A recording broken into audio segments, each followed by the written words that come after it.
Bueno, muy bien. Hola a todos los que se fueron sumando. Vamos a empezar a compartir y voy a dar algunas como breves instrucciones para que nos podamos mover libremente en el curso. Este es el curso. ¿Se ve ahí Neuroteología Bíblica, Matías? Ahora seguramente se va a compartir, todavía no se está viendo. No, se tiene que compartir ya. Vamos a ver. Vamos a compartirlo desde aquí. Ahora sí. Ahora sí. ¿Esto? Sí, perfecto. Muy bien. Acá tengo yo a mi asistente, ya lo van conociendo, Matías. Estamos como a 9.000 kilómetros de distancia, pero doy gracias a Dios por la tecnología, si no esto sería muy complicado. Bien, vamos a dar algunas pautas para empezar. Los que no me conocen, mi nombre es Ana, van a poder ver ahí mi currículum en mi página, pero quiero que veamos algunas cosas que tienen que ver con las pautas de este curso. En principio voy a poner siempre lo que vamos a ver durante la clase, que es lo mismo que está en el sílabus o en el programa. Hoy vamos a hablar sobre cerebro, neurociencias y todo lo que tiene que ver con el sistema nervioso central. Algunas pautas. La sala es siempre la misma sala. Ahí tienen el número, tienen el password, si quieren sacarle una foto por las dudas. Y también vamos a empezar siempre muy puntuales, muy en punto. Me gustaría que todos tuvieran, como dije antes, el nombre y el apellido en su placa, en su lugar, para que podamos tomar lista todas las clases, porque si por alguna razón no vienen a toda la clase, avisan por teléfono o avisan por celular. Entonces, tenemos puntualidad y un break de 10 minutos que vamos a tratar de hacer por el medio de la clase para que puedan, no sé, ir al baño, comer algo, traerse un café. Les voy a pedir que siempre tengan una Biblia, ya sea en el celular, una Biblia en papel, para que podamos buscar, trabajar, que sea la Biblia que mejor conocen, la Biblia que mejor conocen. Bien,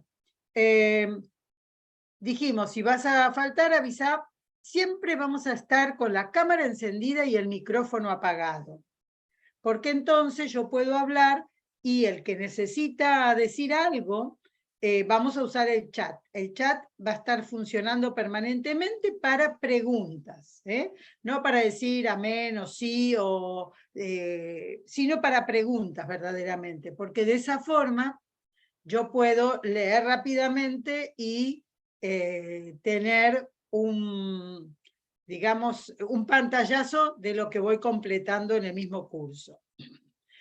Ustedes saben que estos materiales no se comparten, las imágenes no se pueden compartir porque muchas están registradas, y les doy una noticia, que esto no tiene examen al final, pero sí me gustaría que cada semana las actividades optativas que yo propongo, ustedes las puedan hacer. Por ejemplo, vamos a leer especialmente o tener estos dos libros. Muchos si lo tienen y si no, son Espiritualmente y Psicología Cristiana y Neuroteología Bíblica. Son los dos libros base que vamos a tener en este curso. Todo lo que yo voy a dar, por supuesto, es suficiente para el curso, pero a mí me gustaría que ustedes pudieran leer y analizar cosas que yo no voy a decir. Muy bien. Ambos se consiguen en Amazon y quienes deseen en formato físico me pueden escribir al mail en el cual recibirán el acceso a esta clase. Muy bien. Me gustaría entonces tener un... A ver. tener, a ver si podemos, ahí está, un pantallazo de qué vamos a hacer. Nuestra Biblia va a ser el centro, pero como conocemos la Biblia, todos vamos a aportar desde ahí, sobre todo en las tareas optativas que voy a dar, que las vamos a revisar al principio de la clase. Entonces, por eso la puntualidad y los primeros 5 minutos para compartir si hay algo relacionado con lo que leyeron, con lo que vieron o con la tarea que yo di. Y estas 3 áreas, psicología, neurología y psiquiatría, es lo que nosotros vamos a ver en este curso, relacionados siempre con la Biblia, con la teología. Neuroteología bíblica, este es el símbolo de nuestro curso.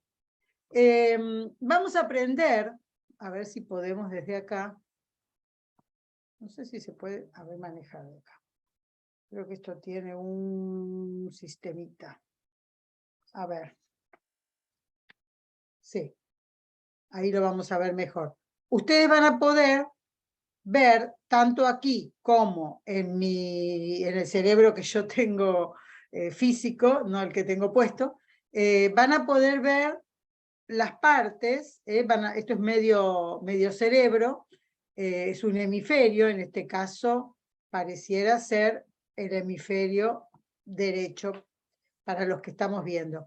Entonces vamos a aprender las partes del cerebro, porque no todo pasa en cualquier lugar. Vamos a aprender esto y yo quiero que lo vayan teniendo. Si quieren después bajarlo, esto está también en internet como para que ustedes lo puedan bajar. Pero vamos a basarnos siempre en el cerebro que yo estoy poniendo. Muy bien, sigo. Quiero leer una frase de Hipócrates, pero también después voy a hablar de Hipócrates un poco. Hoy vamos a ver algo acerca de la historia de las ciencias. Dice, los hombres deben saber que el cerebro es el responsable exclusivo de las alegrías, los placeres, la risa y la diversión, y de la pena, la aflicción, el desaliento y las lamentaciones. Y gracias al cerebro, de manera especial, adquirimos sabiduría y conocimientos.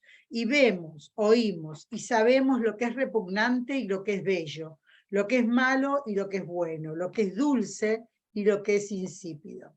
Una de las cosas que está diciendo esta frase, que se atribuye a Hipócrates, no puedo dar fe porque no vivía en esa época, pero lo que sí entiendo que se relaciona mucho con lo que la palabra de Dios dice en Colosenses 1:9, que está diciendo acerca de quiénes somos en el conocimiento y en la sabiduría. Eso lo tenemos. Ahora, que podamos entender que es el cerebro el que maneja esa parte. Cuando nosotros decimos Dios, en ese pasaje bíblico dice que Dios los llene de sabiduría y de conocimiento, pero por otro lado vemos que esa sabiduría o ese conocimiento radica en un lugar del cerebro, radica en nuestra masa cerebral. Entonces yo quiero que comparemos todo el tiempo esto de lo que dice la palabra de Dios y lo que dice la actualización de la ciencia. Lo primero que quiero decir es que los avances tecnológicos en los últimos decenios han sido impresionantes. Y ustedes van a ver que cada vez que yo cito, digo, hace 20 años, hace 30 años, y la verdad que eso en función de la ciencia no es nada, porque hemos sido partícipes en esta generación de los avances de la tecnología y con eso tantas cosas, no solamente Internet, sino también tecnología médica. Hace 30 años apenas había radiografías para hacer. Luego se fueron agregando maquinarias y cuestiones que hoy nos permiten ver el cerebro desde otro lugar. Operar el cerebro también desde otro lugar.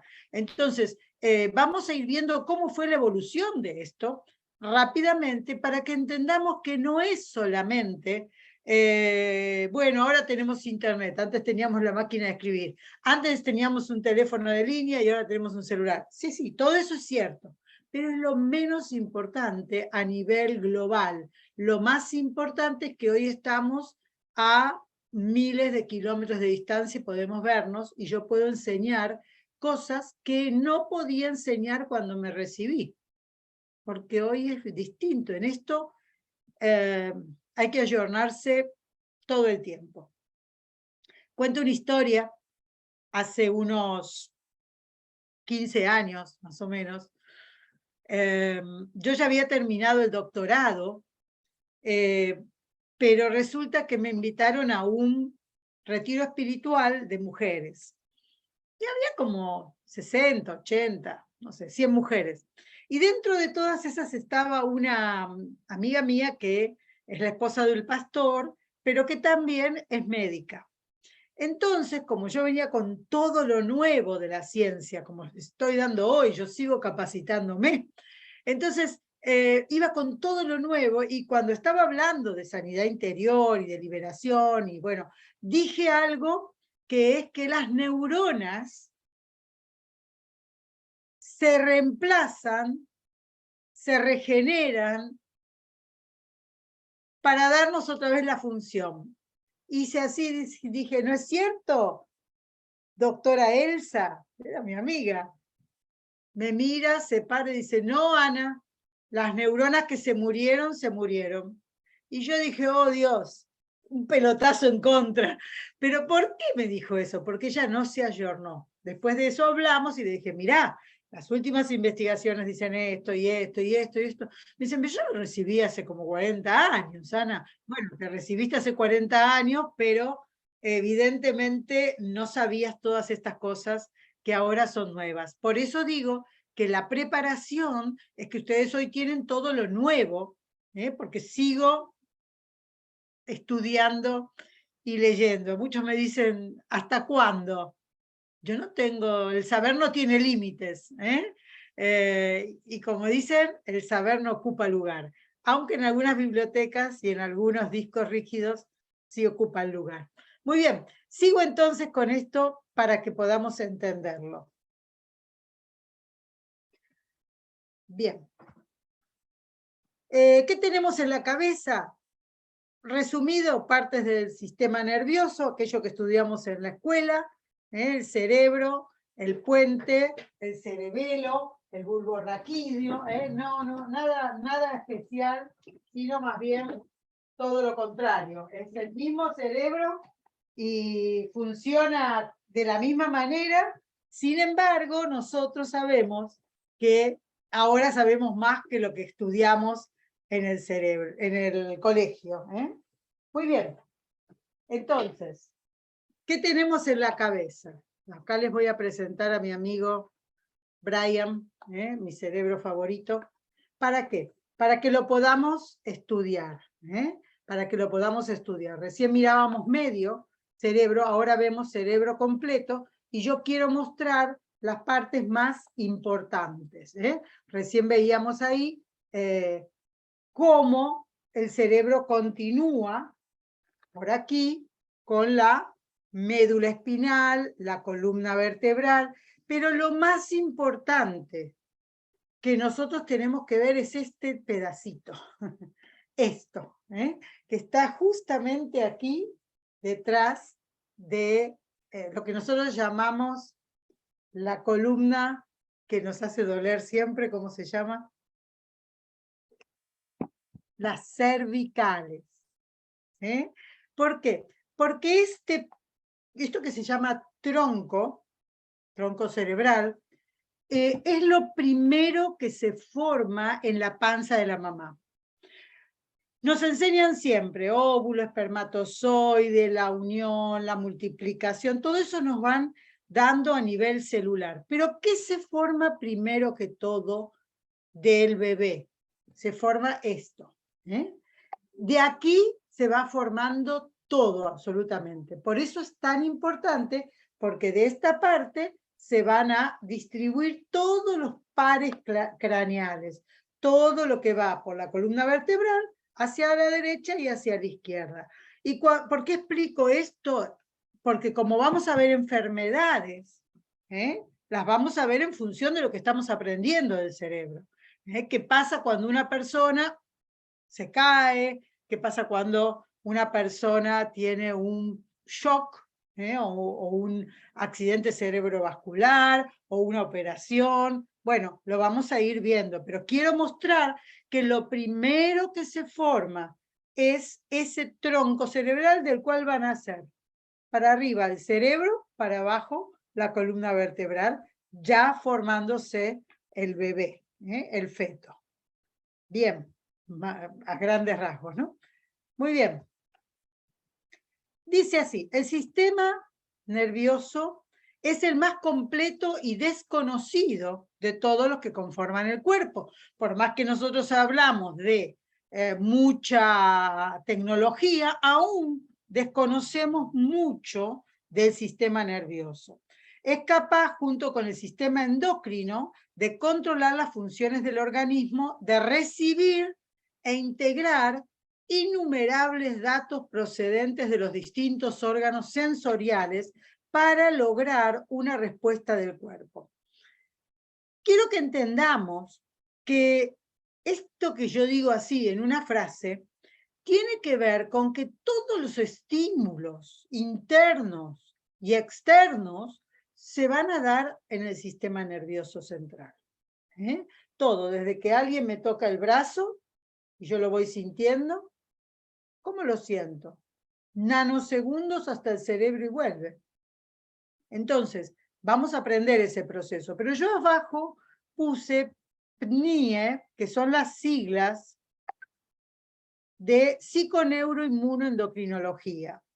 Esto es una especialización que a mí me encantó porque realmente yo entendí cómo se unen el sistema nervioso y psicológico y endocrino e inmunológico. Fue tan importante en esta pandemia conocer qué pasa con nuestro sistema inmunológico en relación a todos los demás. Así que dentro de cada clase vamos a ir viendo también estas cosas, psiconeuroinmunoendocrinología. Vamos a tratar de hacer algo completo, no solamente cerebro, sino cómo influye en distintas áreas de nuestro cuerpo. Muy bien, sigo. El sistema nervioso central se encarga de controlar las actividades rápidas. Es responsable de las actividades intelectivas, como la memoria, las emociones, la voluntad. Las células que componen el sistema nervioso parecía que perdían capacidad regenerativa. Entonces, antes de ir a las funciones, todo lo que pasa por el cerebro. Pero después vamos a ver lo que es el cerebro y lo que es la mente. Que también son dos cosas diferentes. No podemos hablar de cerebro solamente, sino que también tenemos que hablar de psiquis, tenemos que hablar de conciencia, tenemos que hablar de ese tipo de cosas para poder entenderlo.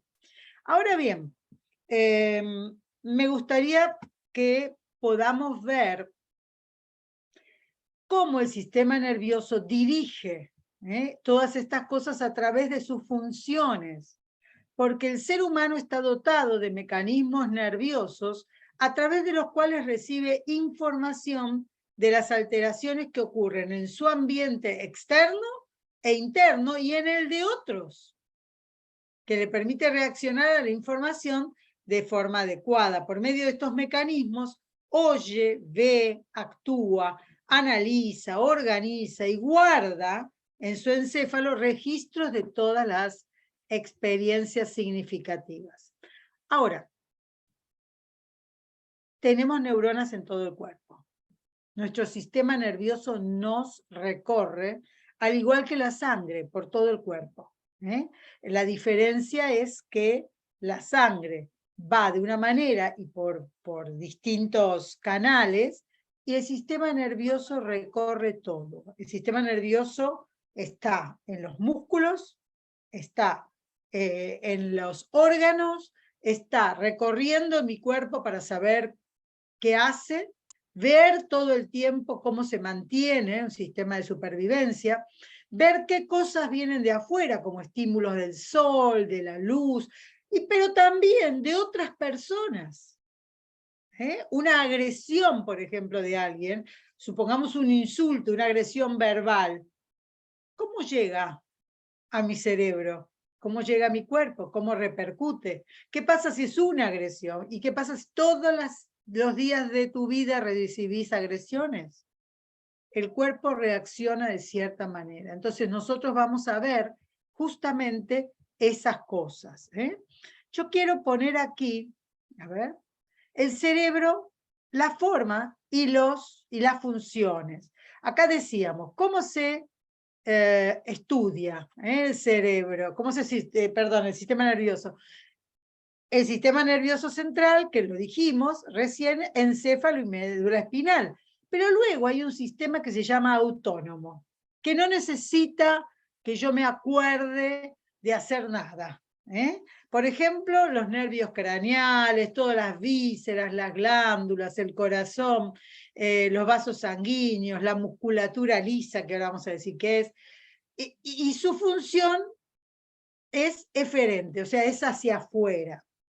¿Qué quiere decir?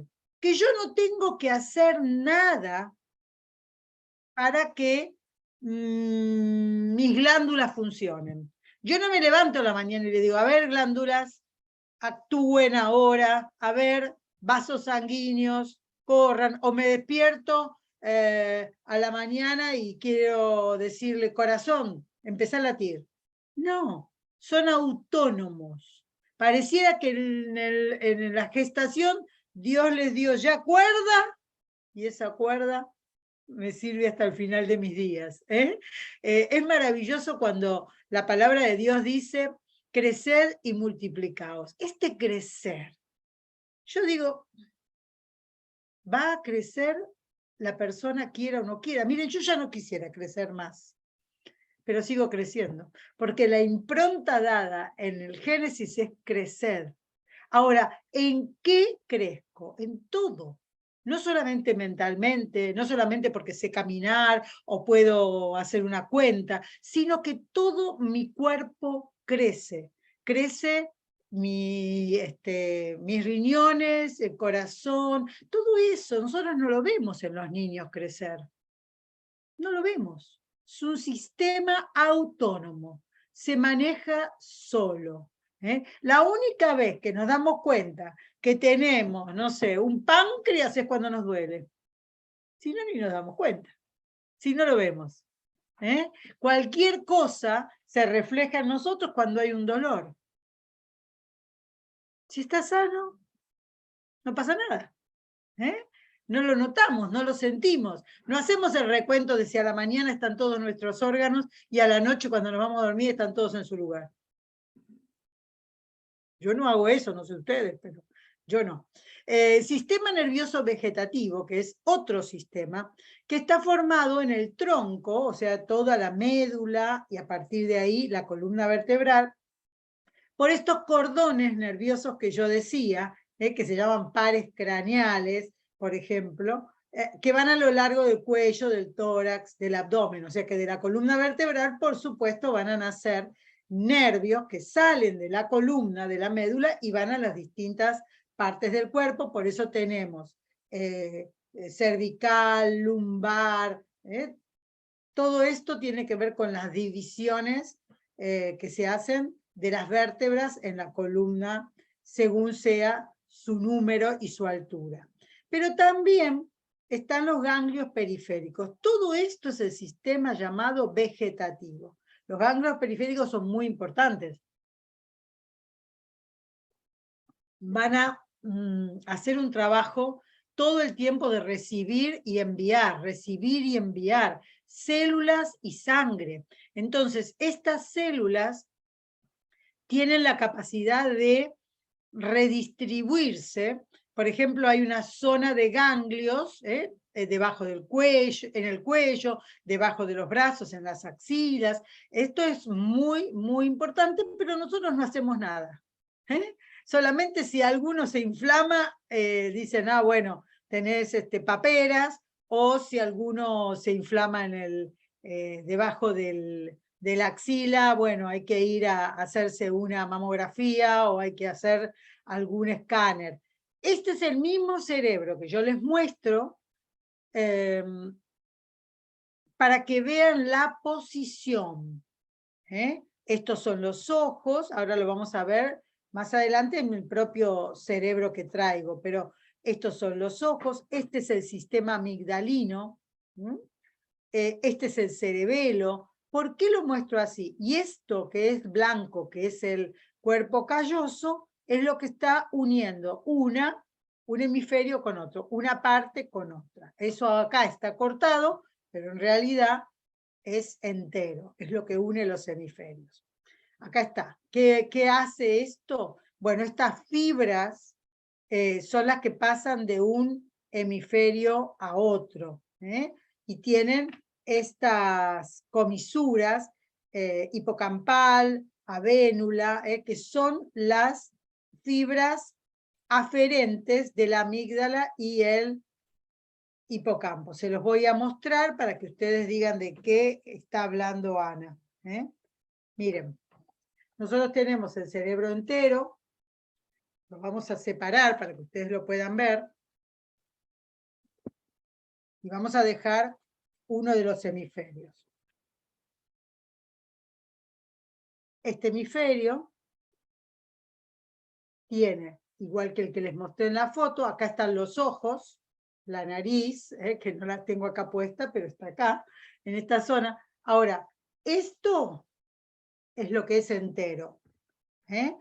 Acá está cortado, pero es entero. Se unen esas dos partes por el cuerpo calloso. ¿Dónde más se unen? Bueno, acá está diciendo, se unen por ejemplo, el tronco cerebral, el bulbo raquídeo. Todo esto es uno, aunque está cortado aquí, ¿no es cierto? Pero todo esto es uno. Luego, mostraba ahí, que lo sacó la misma foto, lo desprendía, es el tálamo y el sistema amigdalino, donde están las emociones. Pues lo vamos a ver. Y esta parte vendría a ser medio cerebelo, que es lo que está aquí atrás. Es parte del cerebro, pero está fuera de lo que es el cráneo en sí. Está acá a saliente. Tócatelo, a ver. Tócate. Está bien arriba de la columna. Ahí empieza el tronco cerebral. Y este es el cerebelo que marca nuestro equilibrio. Por ese cerebelo podemos estar en pie, podemos, si no estamos bien y tenemos mareo o vértigo, todas esas cosas pasan por ahí. Lo vamos a ir de a poquito aprendiendo. Bien, esto que va de un lado al otro es muy importante porque nos mantiene en, por ejemplo, la comisura blanca, anterior y posterior, todo esto que tiene que ver con el cuerpo calloso, se divide en diferentes maneras y hacen diferentes cosas. ¿Por qué se llama cuerpo calloso? Porque es un material diferente, es una materia diferente a la cerebral. El cerebro parece un tofu, un queso de esos chinos. Parece un tofu, pero el cuerpo calloso es duro, es un poco más duro, y más duro en las mujeres, que son más duras, ¿no? Pero que tiene mayor cantidad de neuronas. ¿Se entiende? Por eso, David, es más duro el de las mujeres, porque tiene mayor cantidad de neuronas. Por eso el material es denso. No digo que la mujer es densa, digo que que el material de ese cuerpo calloso parece justamente algo más rústico, más duro y más cantidad de neuronas. Por eso la mujer tiene una interconexión cerebral diferente a la del hombre. Pero eso lo vamos a ver más adelante. Bien, estamos presentándoles al cerebro. Aquí está el corte transversal. Acá ustedes lo pueden ver claramente, estas imágenes están en internet en todos lados. Pero acá se ve bien, está en rosado y blanco, cuerpo calloso. Ahora, ¿qué es esto? Si acá están los ojos, vamos a llamarle cuerpo calloso anterior, medio y posterior. Todo lo que tiene que ver con la parte emocional está aquí adentro, y es lo primero que se forma en el cerebro del bebé. Por eso muchos dicen que se llama cerebro antiguo, simplemente porque tiene esa capacidad. Bueno, luego distintas glándulas, la que estamos acá mostramos. Este pedacito chiquitito es la glándula hipófisis o pituitaria, que es la que marca el crecimiento. Por ejemplo, un chico que no puede crecer bien tiene alguna atrofia en esta glándula. Hipotálamo, todos los procesos físicos automáticos están aquí. Y miren que tenemos muchos procesos que son automáticos, ni lo pensamos y lo hacemos. Bien, tallo cerebral, fornix, que luego, esto es esto amarillo, que luego explicaré bien qué es el fornix, pero véanle la forma, y después voy a explicar por qué. Muy bien, seguimos. Aquí tenemos lo mismo, pero fíjense, aquí está el bulbo raquídeo, aquí está la médula espinal, la columna vertebral, para que nosotros sepamos que a partir de acá son todos manojos de nervios los que salen, de un lado y del otro. Bien, ahora, lo importante es dónde reside la mente. ¿Qué dice la Biblia? Dejen que el Espíritu les renueve los pensamientos y las actitudes. Ahora, ustedes pueden darse cuenta que la Biblia está diciendo que el Espíritu cambia la mente. Este es un pasaje para nosotros importantísimo. ¿Por qué? Porque ahora entendemos que la mente debe sujetarse al Espíritu, porque el Espíritu cambia la mente. Esto es lo que sucede en la conversión, en nuestra forma de pensar, en nuestras conductas, en nuestras actitudes. Yo quiero que cada vez que veamos algo de esto, entendamos dónde en la Biblia lo está diciendo. La Biblia está llena de pasajes que se refieren a la mente, a los pensamientos, a la voluntad, al alma. Imagínense.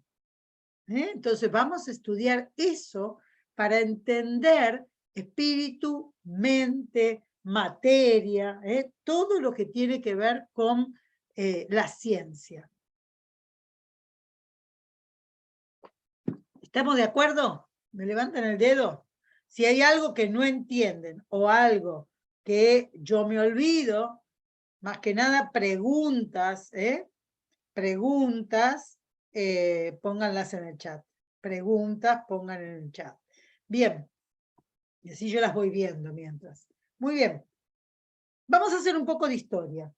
2000 años antes de Cristo, los egipcios creían que el corazón y el diafragma, que está a esta altura, el corazón y el diafragma era donde residía la mente.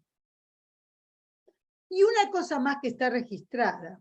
2000 años antes de Cristo decían que la edad puede acompañarse con un trastorno de la memoria. Fíjense que esto para nosotros hoy es muy común, pero 2000 años antes de Cristo era todo un descubrimiento.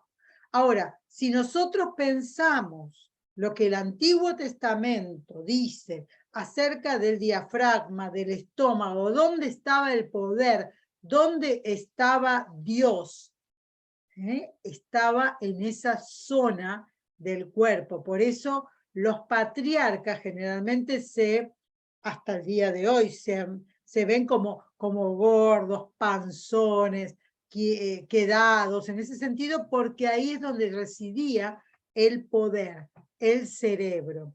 Miren esto que se ha encontrado. No sé si a este señor le dolía la cabeza o qué pasó, pero le hicieron un agujero en el cráneo. Esto, encontrado así, nosotros decimos, ¿cómo puede ser? Claro, pero quizás era justamente porque tenía dolor de cabeza. Tenía una inflamación en el cerebro y a esta persona le hacen un agujero en el cerebro y ¿qué pasa? Crece y tiene por dónde salir esa masa cerebral que está presionada por inflamación. Hoy en día esto no nos parece para nada loco. Se recorta parte del cerebro y luego se opera y se vuelve a poner. Del cráneo y se vuelve a poner. Vamos ahora 700 años antes de Cristo, época de Pitágoras, del periodo greco-romano. Fíjense lo que decía Pitágoras. Él dividía el ciclo vital en 5 partes y hablaba de los primeros 7 años, de los 21 años, de los 49 años, y entre el 63 y el 81 y más, digamos, hasta la muerte, a ese periodo le llamó senium. De ahí podemos decir senior, podemos decir señor, pero podemos decir que él lo marcaba como una época donde el cuerpo declinaba y había una regresión de las capacidades mentales. Entonces, fíjense ustedes, la frase más conocida de eso es que el sistema, ¿no es cierto?, se vuelve a la imbecilidad de la primera época de la infancia, salvando las distancias, pero que digan esto, en 700 años antes de Cristo, donde un viejo se vuelve como un niño, decía Pitágoras. No está tan errado. Entonces, fíjense ustedes que las observaciones de aquellos que eran a la vez matemáticos, filósofos, médicos, ustedes saben que en esa época no había todavía subdivisión.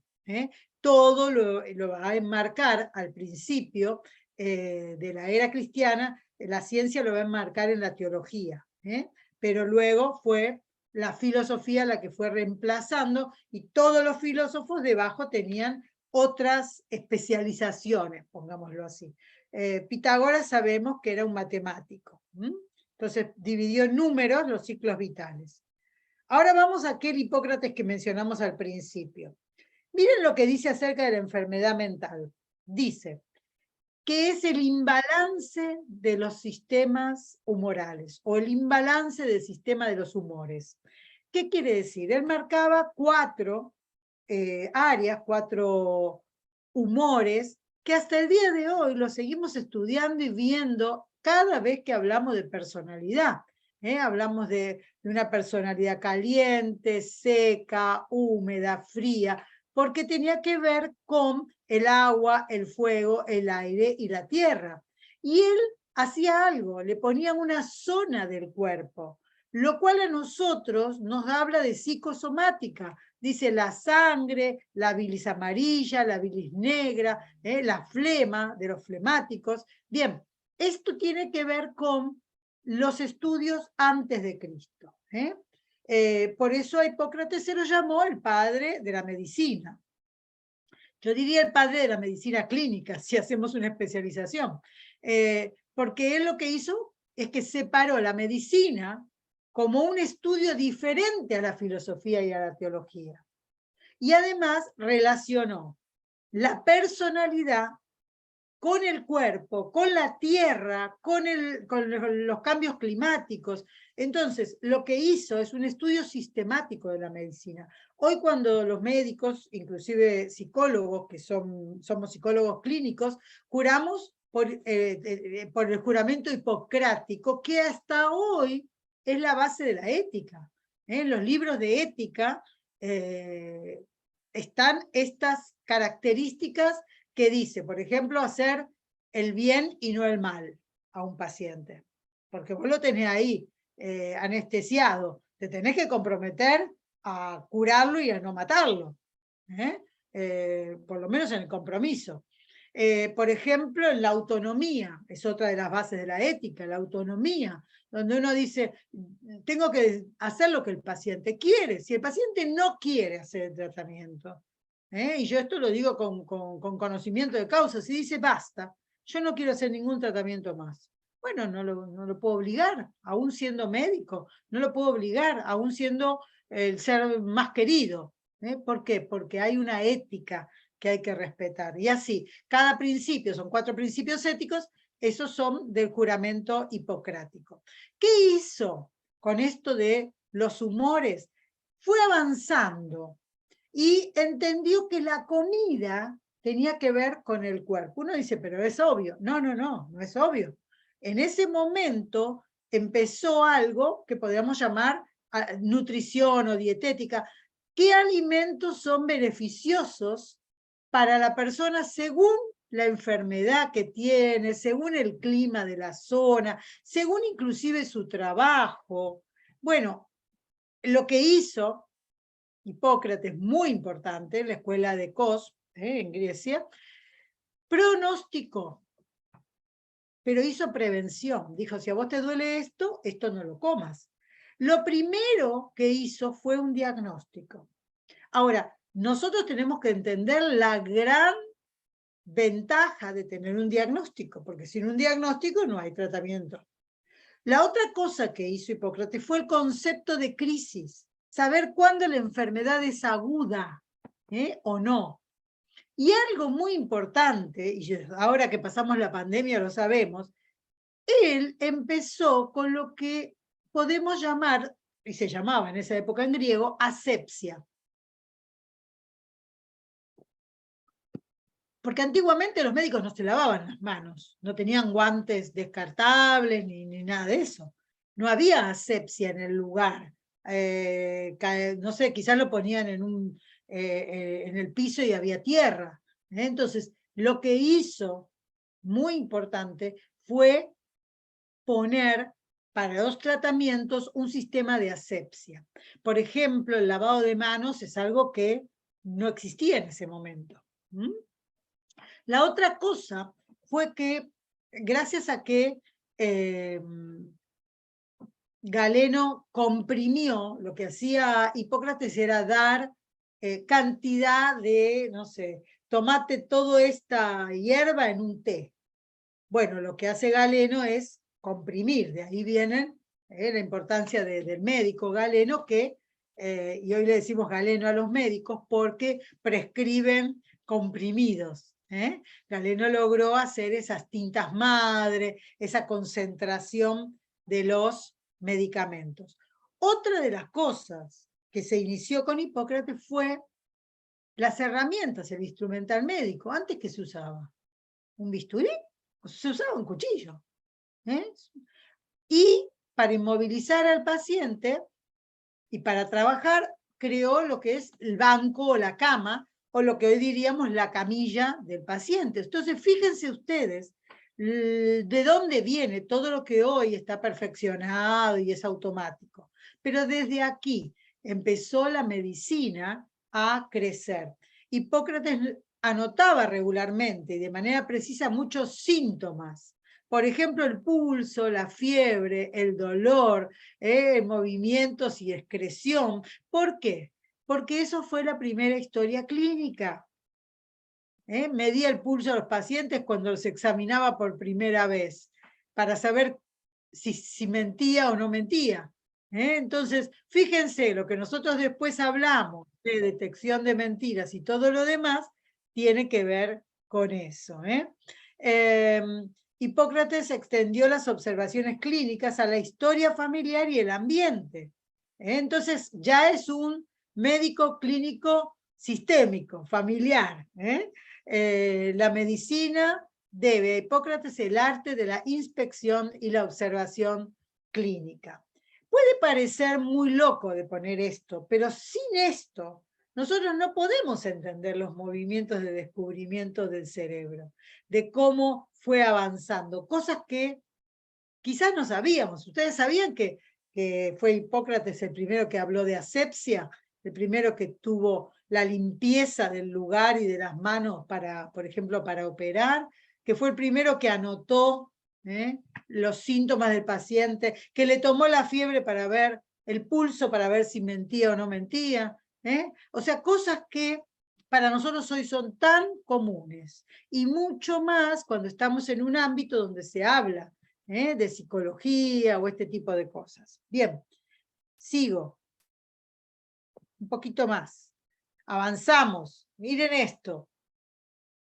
El cerebro es el asiento de la inteligencia, dijo Hipócrates. Y determinó qué es la paranoia. Para nosotros sabemos hoy esta persecución, pero él determinó paranoia a todo símbolo de imbecilidad. O sea, algo que hoy podríamos llamar un retraso mental. Dice, el deterioro de las facultades mentales en la edad tardía, en la vejez. Entonces, él le pone nombre, le hace una etiología orgánica y decide cuando el pronóstico es fatal, por muchas cosas, por la imbecilidad, por el deterioro de las facultades mentales. Dice, esta persona tiene un pronóstico fatal, ya no va a avanzar, siempre va a ir en retroceso. Y aquí empieza dos teorías. ¿Qué es céntrico, el cerebro o el corazón? Entonces aquí es donde empieza a subdividirse la medicina. ¿Qué es lo céntrico? ¿Qué es lo más importante para la persona? Este versículo que pongo aquí, que es tan conocido, Romanos 12:2, dice, y no os adaptéis a este mundo, sino transformaos por medio de la renovación de vuestro entendimiento, para que comprobéis cuál es la buena voluntad de Dios, agradable y perfecta. Quiero parar en este versículo para que veamos la palabra que está aquí, que es metamorfosis. ¿Por qué digo esto? Esta es la palabra, metamorfosis. Metamorfosis, este cambio. ¿Por qué digo esto?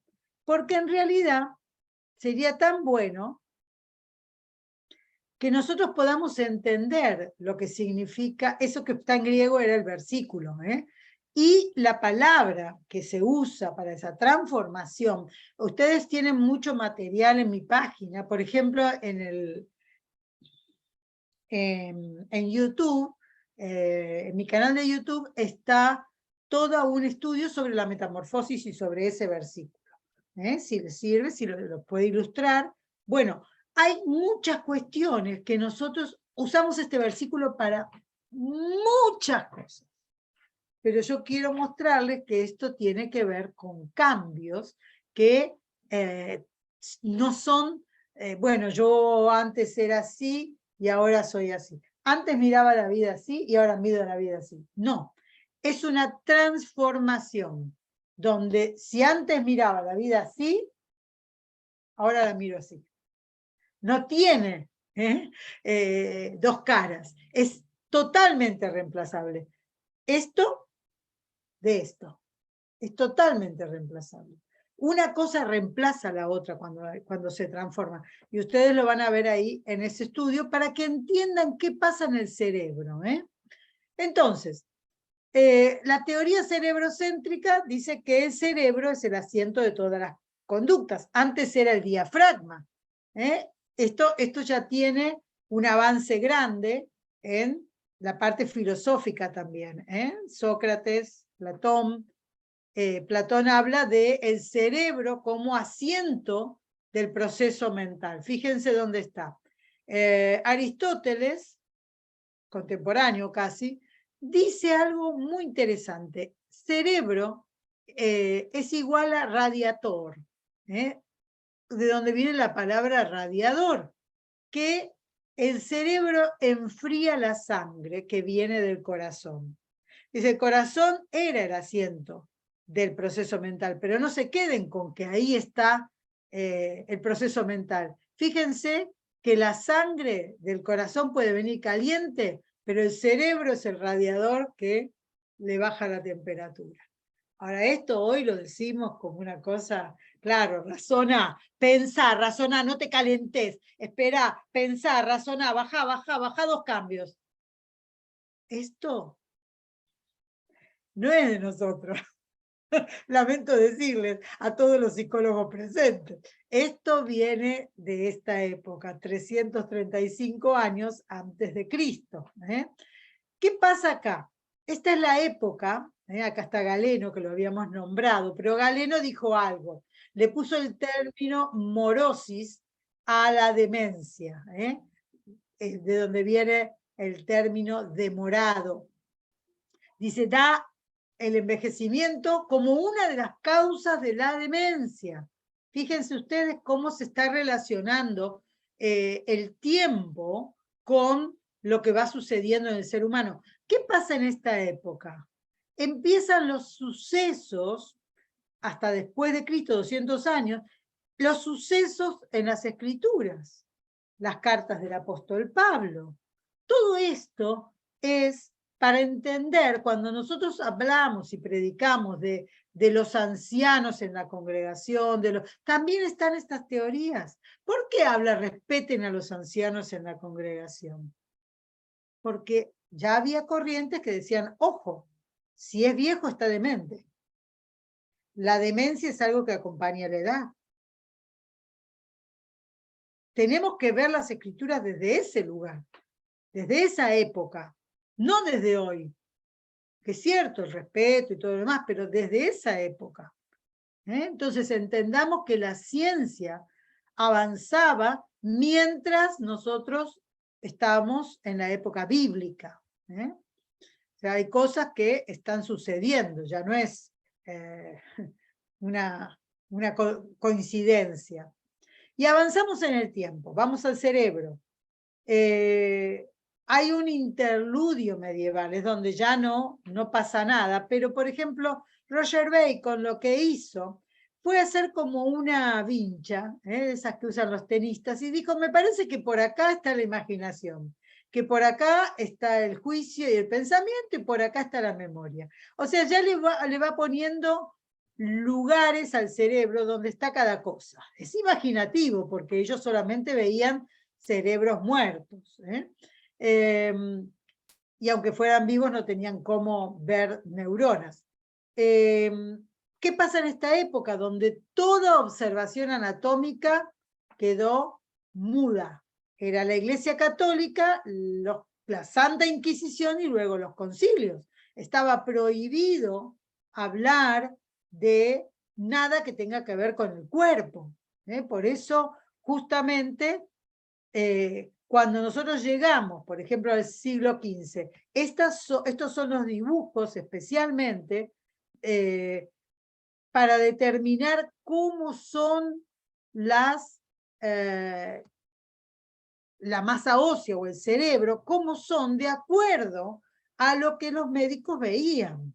Entonces, ellos estaban analizando el cerebro, pero también estaban analizando la forma del cuerpo en el esqueleto, y le permitió un adecuado análisis, porque ahí hay relación entre la cabeza y el tórax.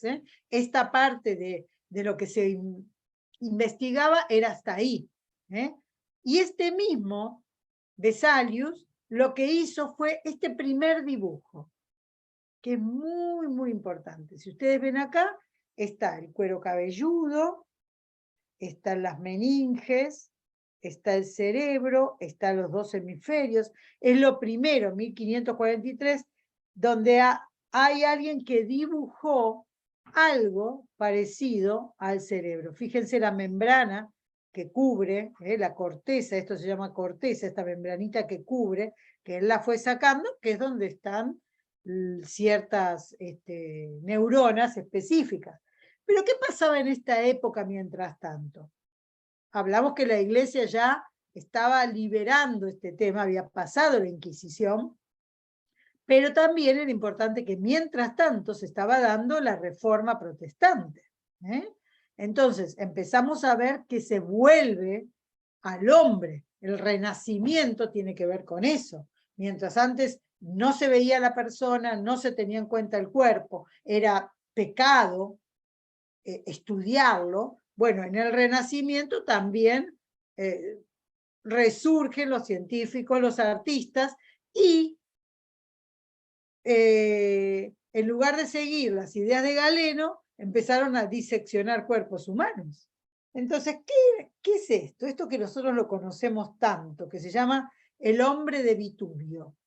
¿Sabían esto? No sé, yo estoy hablando. ¿Por qué? Porque hay una vuelta al cuerpo. Vitubio era un arquitecto de Roma.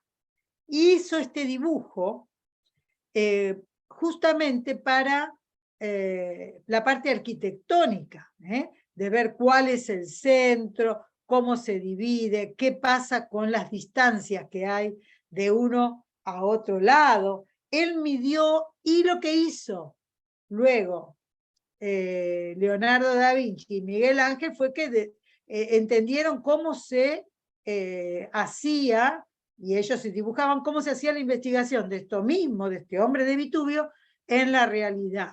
Ya no en el esquema de la perfección, sino empezar a estudiar parte más interna. Fíjense, Leonardo da Vinci, año 1500, escribe sobre la proyección de los ojos en un sistema visual. Y hoy nosotros sabemos que nuestros ojos están aquí, pero, ¿qué sucede? Atraviesan todo el cerebro hasta el otro hemisferio. O sea que lo que yo veo acá, se refleja acá. ¿Y por qué esta parte que está aquí en verde, es la parte occipital, está arriba del cerebelo? Cuando alguien se cae para atrás, al levantarse, ¿qué le pasa? Está mareado, pierde el equilibrio. ¿Por qué? Porque dijimos que esto es el cerebelo, la zona del equilibrio. ¿Y por qué no puede ver y fijar la vista? Porque esto es la parte occipital donde está la proyección de los ojos. Entonces, ojos que se cruzan en medio del cerebro, pero eso que nosotros hoy sabemos empezó con estos dibujos que decía, a ver, ¿para dónde va cada uno? La proyección de los ojos al ventrículo cerebral, año 1500 y pico. ¿Qué pasa después? Empieza toda esta parte en donde los neurólogos se olvidaron de lo que es la mente, fueron mucho más al cerebro, y ahora habían perdido la relación y ahora vuelven a lo que es la cognición, la razón, la emoción y la corteza cerebral. Fíjense que recién en este momento, en el 1500, se relaciona la materia con la no materia. Y acá aparece Descartes, que habla de la mente y el alma, ya no del cerebro, sino que hay una mente diferenciada. Entonces, hablamos de filosofía. Los que hayan estudiado filosofía saben quién es Descartes. Aquel que después fue mencionado por un contemporáneo que escribió un libro que se llama El error de Descartes, porque le faltaba algo a esta teoría. Bueno, seguimos. Esto es muy interesante. Luigi Galvani descubrió que las células nerviosas producen electricidad. Hoy nosotros, miren este dibujo, donde está la persona, el cerebro, la cabeza no está, pero produce electricidad, hace algo. La neurofisiología experimental, modelos cerebrales posibles. Lo que hizo, ya siglo XVIII, es ver que si el cerebro tiene electricidad, bueno, algo tengo que hacer para poder entender qué logro con esa electricidad. Hoy, hace ya muchos años, el proceso de galvanización, ¿ustedes saben lo que es una chapa galvanizada, por ejemplo? Un proceso de galvanización, bueno, viene de ahí, de usar la electricidad para producir algo. Ese proceso lo inicia Luigi Galvani, pero a nivel cerebral, a nivel mental. Fíjense las ciencias, ¿no? Qué mezcladas estaban. Hoy un neurólogo de ninguna manera va a descubrir el galvanizado de una chapa, porque son cosas distintas. ¿Qué pasa ahora? ¿Cómo se organizan las conductas en el cerebro? Porque si estamos diciendo que en el cerebro se produce algo, bueno, la primera pregunta era ¿cómo y dónde están? Entonces había dos áreas, una que se llama localizacionismo y otra que se llama holismo o psicologismo, que toma todo. Y acá empieza el origen, uno de los orígenes de la neuropsicología, con Joseph Gall. Miren este dibujo, quizás les resulta conocido. Es un cerebro y él dijo, bueno, acá está tal cosa, acá está, voy a hacer las mediciones. Este sistema se llamó frenología y él dividía que cada cuadradito le daba más o menos distancia según él consideraba que la persona tenía más emocionalidad o más espiritualidad o más, de hecho, la espiritualidad él la pone acá. en la parte más alta del cerebro, ¿eh? Lo que más lo conecta con el cielo. Y acá estaba la diferencia entre localizacionismo y psicologismo. El lenguaje, el pensamiento. Bien, simplemente, estos decían que la realidad es en imágenes. Estos decían que no. Estos decían que las funciones del lenguaje tienen centros. Esto habla de qué centros. Ya vamos a ver cuáles son los centros del lenguaje. Pero el psicologismo dice, y esto es una frase muy conocida y muy usada, localizar una disfunción no implica localizar una función. ¿Qué quiere decir? Si habla mal ese niño, por ejemplo, tiene algún tipo de dislexia, bueno, entonces sé que tiene dislexia, pero no quiere decir que la dislexia está específicamente en esa área de Broca o de Wernicke en el cerebro. ¿Se entiende? Esto es muy importante. ¿Por qué? Porque generalmente se dice, bueno, si tiene un problema, digamos, en el lenguaje, tiene tal cosa. Si tiene un problema en la memoria, bueno, entonces tiene tal cosa. Y a veces no pasa. Por ejemplo, si había una relación entre el lenguaje y el pensamiento, los que tienen la idea de la localización, dice, el lenguaje es instrumento del pensamiento. Pero los holistas dicen, lenguaje es igual al pensamiento. ¿Y qué dice la Biblia de esto? ¿Algún pasaje que se les acuerde, que se les recuerde?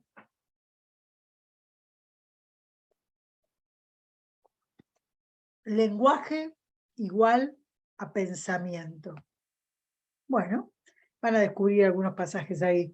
La abundancia del corazón abra la boca. Ah, mirá vos, anotate un punto. Fíjense ustedes cómo empezamos a relacionar y cuál es la lucha que de la ciencia tuvieron cuando en realidad en la palabra esto estaba. Entonces, luego vamos a ver distintos pasajes que nos ilustran cosas que hoy se dicen, a veces se predican, pero sin esta base científica. Eso es lo que yo quiero que veamos. La neuroteología se estudia de esa manera. ¿Y por qué digo neuroteología? Digo neuroteología, pero digo bíblica. Porque hay otras neuroteologías, ateas. Pero yo lo que hago es una neuroteología bíblica. Para mí no se escapa de eso. Muy bien, vamos a hacer un pequeño break. Respetamos un break de 10 minutos. ¿Está Todo el bien? mundo mire en la hora que tenga, en 10 minutos nos vemos. Antes que se vayan, Matías, ¿nos anuncias algo? Sí, quienes no hayan completado el formulario, les voy a dejar aquí para que lo puedan hacer en el recreo, en el chat. Les voy a dejar el formulario de inscripción, con lo cual van a poder completar sus datos, ¿sí? Sobre Así todo que les pido, en este momento no me acuerdo quiénes, pero creo que Leticia y los presentes, no me acuerdo quién más, pero ahora en unos momentos va a aparecer acá en el chat. Les pido que lo hagan para que les llegue información y Sobre demás todo, cosas. pongan bien su teléfono, su mail, pero el nombre que quieren que aparezca en el diploma. Ah, eso era lo otro, sí, por favor. Bueno, De paramos esa 10 minutos. forma, entonces ya vamos a poder tener también los certificados listos, así que ahí va a estar apareciendo el mail, perdón, el formulario. Un segundito. Cualquier duda, yo voy a estar en línea. Me dicen cualquier duda en el recreo, en el break, yo estoy en línea. Bueno, nos Exacto vemos todos en 10 minutos, ¿sí? y 21.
¿O seguimos? Bien. Muy bien. Vamos a compartir. Ahora sí vamos a ver bien cómo en el cerebro se mueven las neuronas. Aquí tenemos 3 partes de la neurona, esto es muy conocido. Esta sinapsis que decíamos que envía impulsos, hablábamos de esto eléctrico, de cómo desde un axón hasta las dendritas o hasta el cuerpo de otra. Pero, por ejemplo, algo que yo quiero mostrar es que las neuronas, como dijimos, están en todo el cuerpo, pero no son siempre las mismas neuronas. Hay neuronas de diferentes maneras. Neuronas que unen sus dendritas, por ejemplo, a un músculo.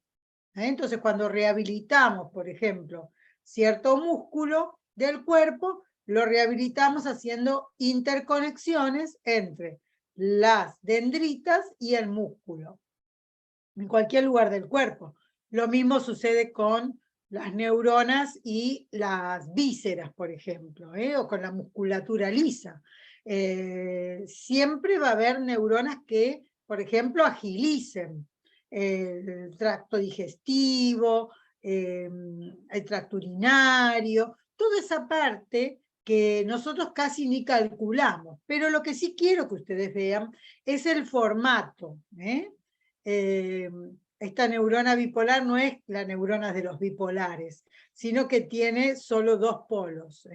Otras tienen más. Por ejemplo, esta neurona piramidal, de esta manera triangular, tiene que ver con el cerebelo. Por eso que estas neuronas se llaman del cuerpo de Purkinje, que son neuronas que hacen al equilibrio. Cuando nosotros nos desequilibramos, nos damos cuenta porque estas neuronas tienen una forma y tienen que mantener esa forma. Entonces aquí lo vemos bien. El núcleo, las dendritas que se comunican, los terminales de axón, para que ustedes más o menos, si nunca han visto una neurona en un microscopio, lo vean como para ver cómo se conectan. Por ejemplo, este axón se está conectando a la mielina de la otra neurona, no como en este caso que es axón con axón. Las conexiones son completamente diferentes y así pasa entre todas. Por ejemplo, esta ustedes ven que se está comunicando con cierta parte de las dendritas de otra célula. Esto que les voy a decir es muy interesante y bastante contemporáneo. Las neuronas, por supuesto, tienen también diferentes funciones, como hablábamos de las neuronas motoras, por ejemplo, que van a los músculos, supongamos, de brazos, de piernas. Este dibujo que yo pongo acá es muy interesante porque es luego de haber logrado con el microscopio, otro adelanto de la ciencia, usado en la ciencia, si nosotros nos ponemos a pensar, esa era la primer tecnología. La tecnología que nos mostraba dónde lo más pequeño se podía ver. Hoy en día sabemos que esto ya no es lo más pequeño, pero ahí estaba dibujado. ¿Por qué fue dibujado? Estamos hablando de casi el 1900. Santiago Ramón y Cajal publicó estos tejidos cerebrales, que ya no son compuestos con conexiones continuas como se creía, por eso él hizo este dibujo, de 2 neuronas que se interconectan. Pero cuando empezó a ver las interconexiones, se dio cuenta que había algo raro. Entonces, mientras para esa época, porque esta es la función del paradigma, ¿no? Cuando alguien descubre algo y esto se va dando en distintos lugares del mundo. En Italia, Camillo Golgi empezó lo que se llamaba el proceso de tinción o tintición. Él hablaba de otros tejidos, pero él lo que hizo fue teñirlos para verlo mejor. Entonces, con este método, Santiago Ramón y Cajal descubrió lo que es la sinapsis, que las neuronas no se tocan para hacer una conexión, para que esa conexión eléctrica, esa sinapsis, ocurra, hay algo muy pequeño, que es entre 20 a 40 nanómetros. Sabíamos que era lo más chiquito, bueno, lo más chiquito de lo más chiquito es un nanómetro, que separa las neuronas. Esta fue una nueva doctrina en el proceso sináptico. Entonces, ¿qué sucedió? Algo muy interesante. Golgi descubre este proceso de tintición para otras cosas. Lo toma Ramón y Cajal y dice, voy a inyectarle tinta a una neurona. Le inyecta tinta a una neurona y no se pasa a la otra neurona. Ahí se da cuenta que hay una diferencia y que lo que sale de una neurona son neurotransmisores que van al espacio sináptico y se supone que esto lo capta. Entonces de uno sale y el otro lo capta, pero no lo toca, sino que lo capta así, por cercanía. ¿Qué pasa cuando una persona tiene depresión? Necesita tomar algo para la recaptación de los neurotransmisores de serotonina. Entonces, de acá salen, pero acá no entran. Y porque no entran, necesitamos una medicación que abra los canales para que esos neurotransmisores se conecten y hagan sinapsis. Que de hecho esa sinapsis se hace en el intestino, no en el cerebro, pero es lo mismo. Son dos células nerviosas. Entonces, ¿qué sucedió? Sucedió que, claro, Ramón y Cajal lo publicó, y les voy a decir una cosa ahora y se las voy a decir siempre. Solo queda el adelanto, el invento y el descubrimiento si está escrito. Porque ustedes creen que filósofos no había otros, que investigadores no había otros. Solo la historia recuerda a los que escribieron. Piensen, ¿tienen algo que decir? Escríbanlo. Muy bien, entonces fue que en 1906 se les dio el premio Nobel en Fisiología y Medicina, y entonces no tuvo otro remedio Santiago Ramón y Cajal que compartirlo con el italiano Golgi. Pero entre ambos descubrieron esto, que si nosotros nos ponemos a pensar, estamos hablando del 1900. Hace un siglo que se descubrió esto, ¿no es? O sea, en la historia de la humanidad, digamos que no es nada, pero hoy sabemos que las sinapsis son de dos neuronas que no se tocan y por eso podemos saber que muchas veces las enfermedades vienen cuando esos neurotransmisores no ingresan donde tienen que ingresar. Fíjense esto, hay algo que es químico y hay algo que es eléctrico. Esto sale por un impulso eléctrico, pero tiene que entrar donde tiene que entrar. Si no entra donde tiene que entrar, no se recapta. Y esto va para cualquier lado y no cumple la función que debe cumplir. Estas bolsitas están llenas de neurotransmisores. Bien, es un dibujo un poco rudo, pero es así. Volvamos a la neuropsicología, que tiene que ver con interpretar los trastornos cognitivos y conductuales y sus bases orgánicas, ya no solamente psicológicas, sino lo orgánico. Ese es un neuropsicólogo que no le alcanza con escuchar lo que dice el paciente en su diván. Tiene que mirar qué hay adentro del cerebro. Por eso es que los estudios van a ir siempre en lo cognitivo, en lo conductual y ver si hay algún síndrome difuso de deterioro. Por eso es que entendemos que estudia la neuropsicología. Una cosa muy importante, sobre todo en los últimos, yo diría, 25 años, entre 20 y 30 años, que se está viendo la actividad del prefrontal. Ustedes saben que el frontal es la masa más grande, pero también es la última en madurar en las personas. Pero ahí radica tanto, todos nos preguntábamos por qué era tan grande el frontal. ¿Por qué está tan grande en relación a otros lóbulos? Bueno, tan grande porque hace demasiadas cosas. Toma decisiones, funciones ejecutivas, aprendizaje, cálculo de riesgo, elige, es un signo de madurez, se relaciona con otros, tiene visión de futuro, hace prevención de los riesgos. Pero es tan importante entender cuándo madura, porque la Biblia lo dice.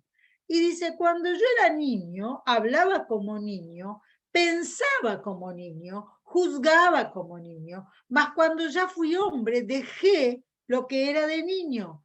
Ahora vemos por espejo oscuramente, mas entonces veremos cara a cara. Ahora conozco en parte, pero entonces conoceré cómo fui conocido. Entonces yo quiero parar un minuto aquí y hablar del prefrontal. Porque esto que dice la palabra es tan... a mí me encanta, porque digo, yo nunca imaginé que esto tenía que ver con el prefrontal. Esa es la verdad. Yo nunca imaginé que la Biblia me estaba hablando del prefrontal cuando hablaba de que era niño y pensaba como niño y actuaba como niño. Entonces digo, ¿por qué decía eso? Bueno, miren, yo les voy a explicar desde aquí, desde la neurociencia. Esto amarillo que ustedes ven acá, todo esto que cubre más de la mitad, o casi la mitad de los lóbulos, de los hemisferios, todo esto es el frontal. Uno dice, ¿cómo puede ser que un lóbulo es tan grande y otros son tan chiquitos? Por ejemplo, el temporal, el parietal, el occipital, miren, qué chiquito. Pero digo, este ocupa todo esto. Fíjense, todo esto amarillo y todo esto verde. ¿Por qué? Porque la Biblia dice que todo lo que era de niño no era completo. Dice que se pensaba de una forma y en realidad esto termina de formarse después del nacimiento del niño. Cuando el niño sale, tiene una abertura, cuando sale del canal de parto, tiene una abertura de cráneo que se pliega para poder salir. Luego se cierra a los pocos meses, esta parte, ustedes saben, que algunos le dicen la mollera o tiene distintos nombres. Bien, ahora, ¿qué pasa? ¿Por qué puede hacer eso? Porque queda lugar en el cráneo. Esto no está terminado de crecer. Esto va terminando de crecer. Pero además, falta terminar de formar y perfeccionar esas neuronas. Las otras tuvieron tiempo dentro de la panza de la mamá, pero estas todavía no terminaron y terminan pasada la juventud. Pasada la adolescencia tardía, la primera juventud. 20, 25, 30, se está alargando la vida y algunos dicen que hasta los 40 no termina de formarse. Pero si nosotros nos ponemos a pensar lo que la Biblia dice, por ejemplo, en la época de Jesús, ¿cuándo era adulto una persona? ¿Qué edad era adulta? ¿A qué edad era adulto Jesús? Cuando pudo ir al templo y leer. A los 12. 15, 12. No, a los 12 fue al templo a aprender. Ajá. Porque esa es otra etapa que podemos ver cuando veamos ciclo vital. Pero cuando abrió, en Lucas 4, abrió el rollo y leyó el pasaje de Isaías, el pergamino de Isaías 61. 30. 30. Entonces, esa es la edad de la persona mayor, de la persona adulta.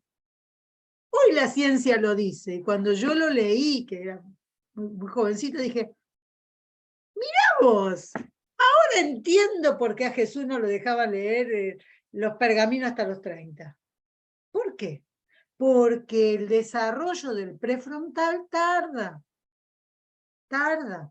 Y tarda en conexiones. Por eso uno ve cuando eligen los adolescentes. Yo no sé si a ustedes les pasa, pero en la iglesia donde yo estaba, salían los adolescentes, o salíamos cuando éramos adolescentes, y todos se iban y nosotros todavía no habíamos decidido a qué pizzería íbamos a ir. Y tardan, no, vamos allá, no, vamos acá, no. Y tardan. Vos invitás a un adolescente a la heladería y le decís, ¿de qué gusto querés? Mira la cartelera de los gustos hasta que decidió. ¿Pero por qué tardas tanto si es un helado? ¿Por qué será? Porque no tiene terminado de formar el prefrontal, que es esta parte de acá. Entonces, cuando la Biblia habla de esto, uno lo puede entender. Y dice, claro, cuando era niño pensaba como niño. En esa época no existían ni los adolescentes, ¿no? Ni los preadolescentes, que cada vez lo vamos achicando más. Cada vez vamos haciendo más rápido los cambios. Antes era niño y adulto. Después fue niño, joven y adulto. Después fue niño, joven, adulto y viejo. Después fue niño, adolescente, joven, adulto y viejo. Después fue niño, preadolescente, y ahora hay teenager, post-teenager, pan-teenager, qué sé yo. Lo único que yo digo es que la Biblia ya decía que había un cambio en la forma de pensar. Y eso está previsto, no porque el niño sea niño y el adulto sea adulto, sino porque el cerebro del niño no alcanza todavía a desarrollarse.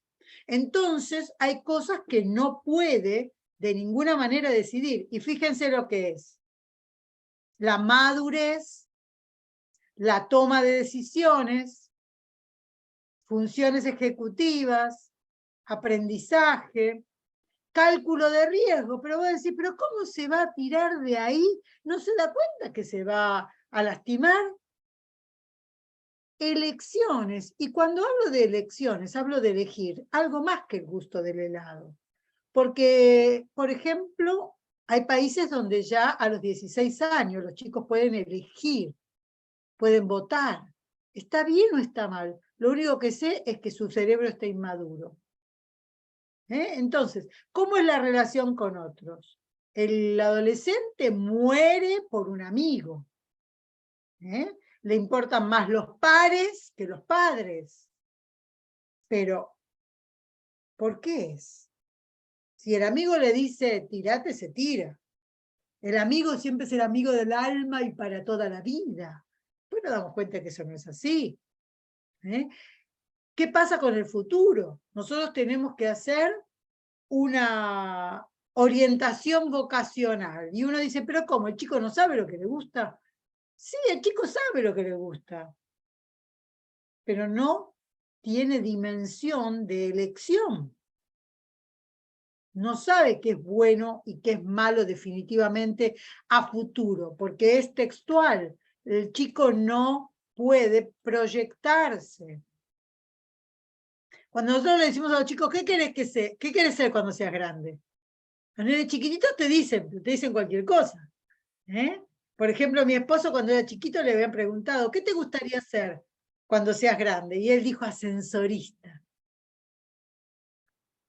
En esa época había ido, no sé, a Harrods o a una de esas tiendas que tenían un ascensorista con un uniforme, entonces a él le gustaba ser ascensorista. Pero se dan cuenta que es un niño. No tiene, digamos, noción. Él solo conocía ese ascensor con ascensorista. Todos los demás ascensores no tenían ascensorista. Pero ¿por qué digo esto? Para que se den cuenta, y ustedes lo saben por experiencia propia, si han visto niños o adolescentes, pensamos cosas que no eran, pensamos y pensaban cosas que no eran de persona adulta, sino de niño. Dice, pensaba como niño, juzgaba como niño. ¿Qué es bueno y qué es malo? El niño no sabe juzgar. no entiende qué es lo mejor, porque la palabra de Dios dice, hablaba como niño. Por eso lo llamativo de que a los 12 años Jesús hablaba con los de la ley, con los doctores de la ley. Pensaba como niño. Claro, ¿cuál es el pensamiento del niño? Juzgaba como niño. Estos son tres cosas, el lenguaje, el pensamiento y las elecciones fundamentales en el prefrontal. ¿Vamos bien? Muy bien. Seguimos. Fíjense esta historia, que algunos la conocen, es la historia de las conductas en el cerebro. Estábamos diciendo que antiguamente se decía en tal lugar está tal cosa, en tal lugar está tal cosa, y ¿cómo se descubrió que el prefrontal era la masa que tomaba decisiones y tenía relación con los otros? Bueno, a partir de esta historia, a partir de este hecho de Phineas Gage, que, fíjense ustedes, esta es una lanza de hierro y este es el cráneo de Phineas Gage, donde se ve claramente la dimensión. Este era un hombre empleado de un ferrocarril, en 1823 nació, en 1848 sucedió algo muy importante. Él lo que hacía era tener su pólvora de dinamita y su vara. Entonces se abrían caminos en los Estados Unidos, en Vermont, se abrían caminos para el tren. Entonces, ¿qué se hacía? Se ven muchas películas. Se pone carga de dinamita, se ponía como un cable, se iba lejos, se apretaba y la dinamita explotaba y rompía la roca. Pero ¿qué sucede? Con esa vara, el que ponía la dinamita tenía que empujarla para que lo más adentro posible dinamitara y rompiera la roca. Cuando fue a hacer eso, le saltó esa vara y explotó antes que él se retirara.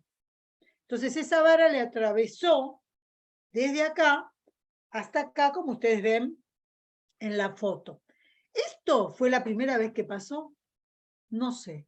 Pero ¿saben por qué lo sabemos? Y es el principio de la neurociencia, porque está escrito. Y este fue el recorrido que hizo la vara. ¿Y dónde salió? Salió por el prefrontal.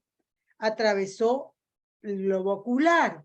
Entonces, nosotros sabemos a partir de ahí que lo llevaron en una carreta, imagínense, en medio de la nada, de las rocas, lo llevaron a un médico y ese médico, al verlo con la vara clavada, no lo quiso atender y se fueron a otro médico, que cuando él iba, imagínense con el tamaño de la vara, iba en la carreta, en la parte de atrás de una carreta, en piso de tierra y de roca, fueron al doctor Harlow. ¿Y qué hizo? Lo primero que hizo fue quitar eso y volver a poner en la parte del cráneo que se había salido. Entonces, él empezó a escribir todo lo que había sucedido, de cómo llegó, de qué zona, hizo estos mismos dibujos que ustedes ven acá, para ver cómo estaba agujereada la masa cerebral y en qué zona. La zona era el área prefrontal. En ese momento no sabíamos nada del área prefrontal, pero luego de eso se entendió que en la conducta social estaba en el área prefrontal. Esto es una foto que muestra las diferentes partes, porque aquí en Harvard, Damasio, la esposa del que habló del error de Descartes, Ana Damasio lo que hizo fue un cráneo permanentemente dando vuelta para que se vea en la en la Universidad de Harvard cómo era esa herida. ¿Se me escucha bien? Porque acá se me está trabando. ¿Está bien? Ah, perfecto. Bien, entonces, ¿qué pasa con esto? este médico fue siguiendo la historia clínica de este hombre. Pero algo que sucedió es que este hombre perdió un ojo, pero podía seguir trabajando, podía seguir haciendo todo. Pero en el trabajo lo desconocían. Decían, no es el mismo. En la casa no es el mismo. Con los hijos era violento. No soportaba una desobediencia, ni de los que estaban con él, ni de los hijos. Era violento con la esposa. Todos estos cambios, Harlow lo fue anotando. ¿Qué sucedió con eso que fue anotando? Se hizo la historia clínica del primer observado con un problema en el prefrontal, porque no murió.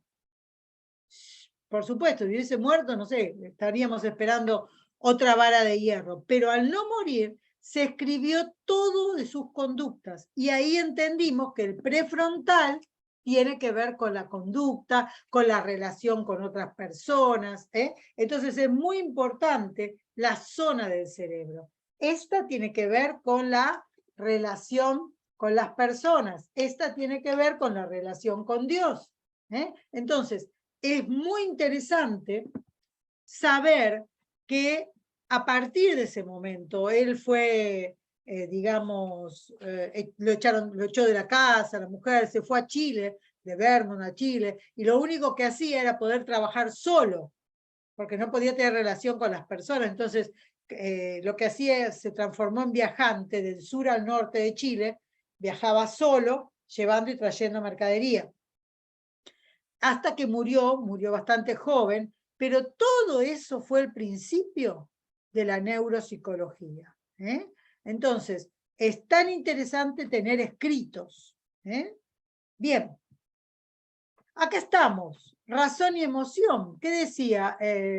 Mente y alma, decía Descartes, pero Antonio Damasio escribió un libro que se llama El error de Descartes, porque se olvidó de algunas cuestiones, de lo que tiene que ver con la razón y de lo que tiene que ver con la emoción.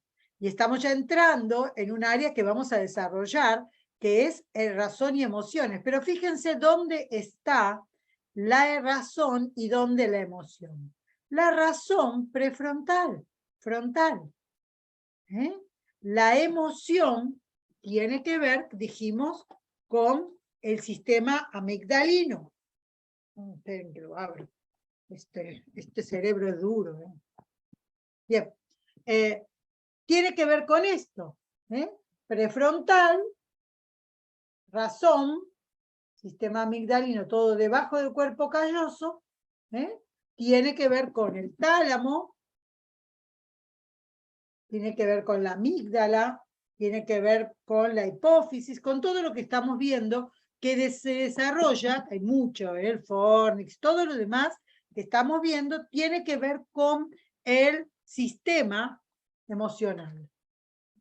De un lado y del otro, por supuesto, ¿no? De un lado y del otro. Todo acá adentro está el sistema emocional. Bien, sigo. Algo que veo que no dije, y lo voy a decir ahora, porque ya me di cuenta que no lo dije,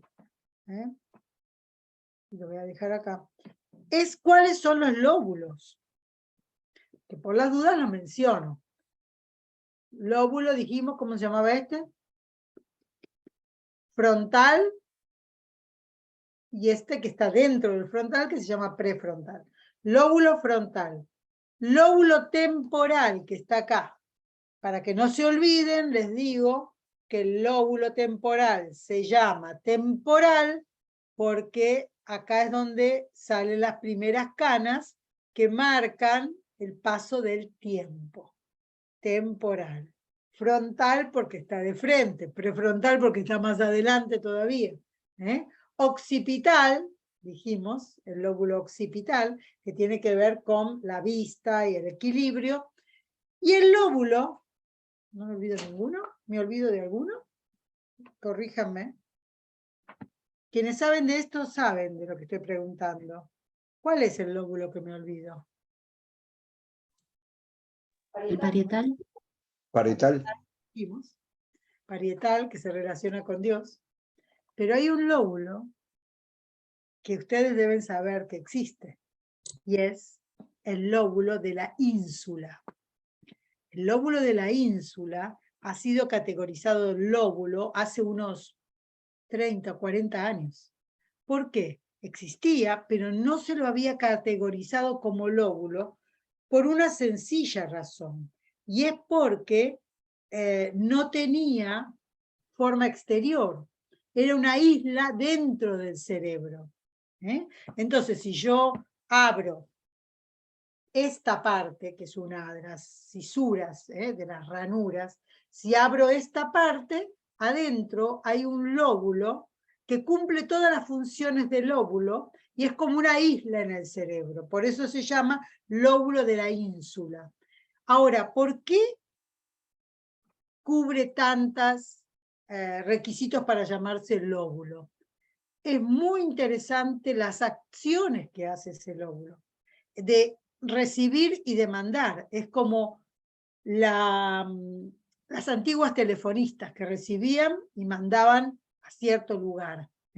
Este lóbulo de la ínsula tiene muchísimos procesos que son, por ejemplo, de digestión, de indigestión, de, bueno, todo del vómito, todo eso lo hace el lóbulo de la ínsula. Por eso me parece importante que ustedes lo sepan. No había puesto lo de la ínsula, miren, pero acá, si yo abro esto, acá está el lóbulo de la ínsula. No da para afuera, no toca la corteza, pero tiene su propia corteza. Por eso se ha determinado, y si miran en libros antiguos no va a estar, pero si miran en libros nuevos van a darse cuenta que la ínsula es un lóbulo. Muy bien, tengo poco tiempo, me dice acá Matías, ¿no? Sí. Bueno, neuroplasticidad, lo dijimos, nos dio un gran aporte a la rehabilitación porque las neuronas se adaptan. La neuroplasticidad implica que el material de la neurona se adapta a una nueva forma, a una nueva función. Dice, la neuroplasticidad es la capacidad del sistema nervioso para responder a estímulos de afuera o de adentro, o sea, intrínsecos o extrínsecos, al reorganizar su estructura, conexiones y función. Esto es lo que hace la neuroplasticidad. Esto es lo que significa. Nos permite una mejor adaptación a las condiciones del entorno, puede darse sin modificación del número, sitio, distribución, densidad o área total de sinapsis. Otra propiedad de la neuroplasticidad es que lo anterior modifica la percepción de lo siguiente. Ahora lo voy a explicar. Las modificaciones pueden ser a corto o largo plazo. ¿Qué sucede cuando a mí me operaron del brazo? Y me dijeron, usted tiene que hacer rehabilitación. Porque cada vez que yo movía este brazo, me dolía. Iba al cerebro y volvía en dolor. Entonces, había algo que había que reconectar. Y había que reconectar dos músculos. Ahora, cuando me operaron, me dijeron, tiene que hacer rehabilitación. Esa rehabilitación, que es del brazo, es del cerebro también. Entonces, la movilidad empezó otra vez. ¿Por qué? Porque se hace una rehabilitación neuronal. No es solamente muscular. Acuérdense que a los músculos se mueven por neuronas. Ahora, si esas neuronas, cuando a mí se me rompió ese músculo, esas neuronas se murieron o se descolgaron, lo que la rehabilitación hace es poner nuevas neuronas o rehabilitar las anteriores, o algunas que están cerca van y se hacen esa función, ese trabajo. Es maravilloso. Es maravilloso. Entonces digo, a ver, la importancia que tiene el entender la neuroplasticidad. Bien. Bueno, la capacidad de cambiar la estructura, como dijimos. Es un componente clave, por supuesto, para el sistema nervioso y también para todo el cuerpo. El cerebro es, por necesidad, una estructura plástica. Además, sabemos que se produce en varios niveles organizativos del sistema nervioso.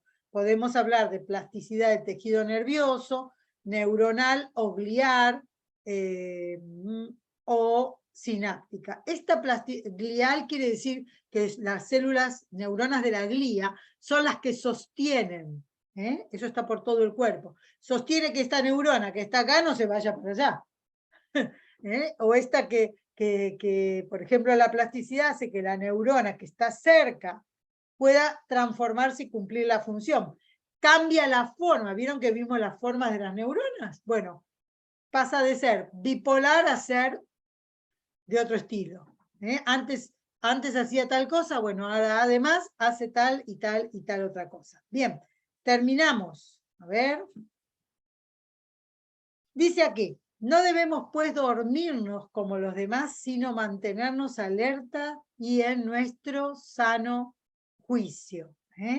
Por favor, cuando habla de sano juicio, ¿qué será el sano juicio? Dice, no sean como los demás. No sean como los demás que no saben nada. Estudien. No sean como los demás que no saben nada. Tengan un sano juicio, entendimiento, sabiduría. Y si ustedes quieren, yo les voy a dar una tarea optativa. Esta tarea no es escrita. Al principio de la siguiente clase exponemos si quieren, si no quieren, no. Pero si alguien va leyendo la Biblia y busca pasajes o versículos sobre el tema mente, entendimiento, conocimiento, sabiduría, inteligencia, alma, lo que quieran, en una versión o en otra, o leen algún comentario. Entonces, lo que yo necesito, sí o sí, es que ustedes, en esta semana, busquen, lean con entendimiento, digan, a ver, esto claro, mira, acá habla del sano juicio y no me había dado cuenta. Aquí habla de la sabiduría y no me había dado cuenta. Aquí habla de tener la mente de Cristo y no me había dado cuenta. Momento, ¿qué significa todo esto? Vamos a entender la Biblia por temas, de acuerdo al tema que vamos tocando. Hoy tocamos todo lo que es entendimiento, conexiones neuronales, sabiduría. Bueno, todo esto que habla de la mente y del cuerpo, todo esto que habla del alma, está en la Biblia. Vamos leyendo con entendimiento y vamos diciendo, mira este pasaje, y lo escriben. Y si piensan algo sobre ese pasaje relacionado a lo que vimos, o puede ser otra cosa, ustedes lo traen para el principio de la próxima clase. La próxima clase empezamos puntual, requete repuntual. Entonces, los primeros 5 minutos, 8 minutos, si tienen algo para leer, para compartir, ese es el momento. Y todas las preguntas. Hoy no vi preguntas yo en el chat, o me equivoco. No, acá solamente Matías diciéndome que me quedan 15 minutos. Fíjate la pregunta de David. No lo vi. A ver qué dice. Era más un comentario con respecto a lo que vos hablabas. Muy interesante. Claro. Bueno, sí, si es pregunta, sí. Me pregunto, la madurez, la no responsabilidad. Claro, la madurez y la responsabilidad viene bastante más tarde. Por eso muchos se equivocan, toman decisiones de muy jovencitos, de tener relaciones, de casarse, empiezan una carrera, la dejan y van por otra. ¿Por qué? Por inmadurez. Esa es la respuesta bíblica y neuropsicológica. Bíblicamente yo pensaba que a los 12 años ya el niño era responsable de lo que hacía. No, para el judío no era así tampoco. Le hacían estudiar. ¿Por qué? Porque madura una parte que a los 12 años, que es la trascendencia. El nene es textual. El niño hasta los 12 años es textual. Él quiere un caramelo y quiere un caramelo. Le decís, mira, acá tenés una torta. No, quiere un caramelo. No puede salir de lo que él quiere. Entonces, a los 12 años, si vos, por ejemplo, los niños juegan con autitos y los autitos los hacen volar. ¿Por qué? porque no se dan cuenta. Ahora, ¿qué sucede a los 12 años? Cuando entramos en la etapa secundaria, en el college o en el high school. En el high school lo que se hace es que ahí el niño puede pensar en trascendencia. Por eso tiene matemáticas, geometría, luego puede ser álgebra. ¿Por qué? Puede leer poesía, porque ya no es textual. En la adolescencia ya entiende el simbolismo. Antes nosotros, ¿qué hacemos en la iglesia? Le mostramos un personaje bíblico para decir, este es Pedro, este es Juan. No lo son, pero tenemos que mostrarle algo. En cambio, luego ya no necesitamos mostrarle algo, porque el niño a los 12 puede usar de su trascendencia, de su sentido de trascendencia. Sí, el prefrontal sigue creciendo, pero lo que digo es que puede pensar en abstracto. Por eso a los 12 años fue llevado al templo y se quedó maravillado de la trascendencia de lo que le contaban, lo que le enseñaban, lo que decían, porque lo podía entender. ¿Mm? ¿Se entendió, David, lo que explico? Bien. Bueno, si no hay otra pregunta,